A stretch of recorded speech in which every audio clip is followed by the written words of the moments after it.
If you could go back to the first slide. Hello?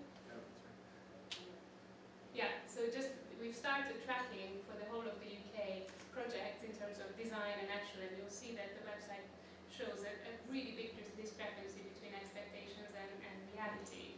So what can we do about that? You can carry on now if other time. So another thing that we realized that actually we work very much in silos. So even if you look at something very a low-hanging fruit like carbon, it should be, that it's almost impossible to match up the reporting metrics for the whole life cycle of the building. And not only that, but all the legislation from planning to building regs to different EPC and display energy certification labels, we find that the metrics are different for each element of the process, and there is no way to join up something as simple as kilowatt hours from design to actual. Even though there are benchmarks in the UK, you'll find that the awareness of those benchmarks is very low, and people's understanding of what carbon actually means for a different building type is very low. Well, the reason is, and this is actually something that works pretty much worldwide, that we have a compliance calculation, which everybody treats as a design forecast, but actually we forget to add on the differences between design and as-built, the appliances and the IT load, the extra occupancy and operating hours, and many kind of special functions. It's just unheard of. And what's more is that the regulatory environment discourages people from investigating that and doing a proper forecast. So this is an example of an actual building that we did go back and revisit. And what we find is that it's actually very easy to build a very simple energy bar of what that building really does. You get from the bills the electrical energy and the non-electric energy use, and if you're able to break that information down into further end uses, you get a very quick idea. In this case, colors are not very clear, but you would be able to see that the fossil use, i.e. heating, performed a great deal better than the actual heating system, because the thermodec system performed super well, but all those savings were taken up by the electrical energy use, which is what is currently very much unregulated. The nice thing about the database is you can look at the spread of projects and see where your own sits within a whole benchmark category. What's also nice once you begin to work with energy bars is that you can actually see these end users and say, I'm doing this particular intervention to reduce my consumption in that zone by that much. So for example, my lighting, I introduce zoning in my lighting controls, and that's going to have that much impact. People will always want to do different types of searches. I mean, one of the examples that you've seen back there is actually where we did get quite close to the design forecast, even though not in quite right proportions. Some of the examples I'm seeing in post-occupancy evaluations, the buildings perform 10 times worse than the compliance calculation forecasted.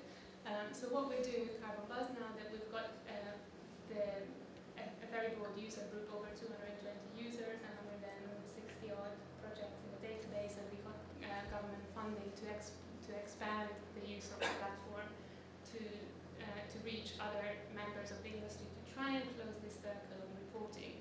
Now, using these bars, we can also then look at capital cost versus life cycle cost and operational energy use versus embodied carbon, and we teamed up with other practices to make that model work more in a predictive way. So instead of sending the information out to different silos of knowledge, bring them back into the same model and explore the relationships that drive these outputs. And that could actually, there, thank you. And the next. So what turned out to be is that these we suddenly realized why people don't do these models more often. Those relationships are actually very complex, and we needed almost a year to map those out with the consultants involved, obviously not full-time, but still.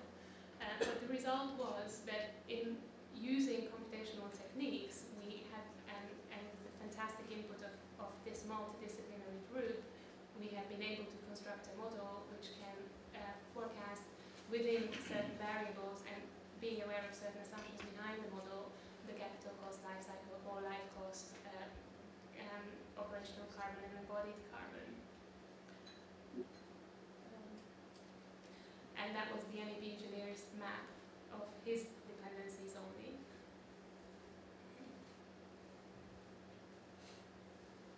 Next. And that was my interpretation of that. Always go to the architect when you want to do something simple, right? So we can speed up. And obviously carbon factor has a major impact on all of this, which varies over the world.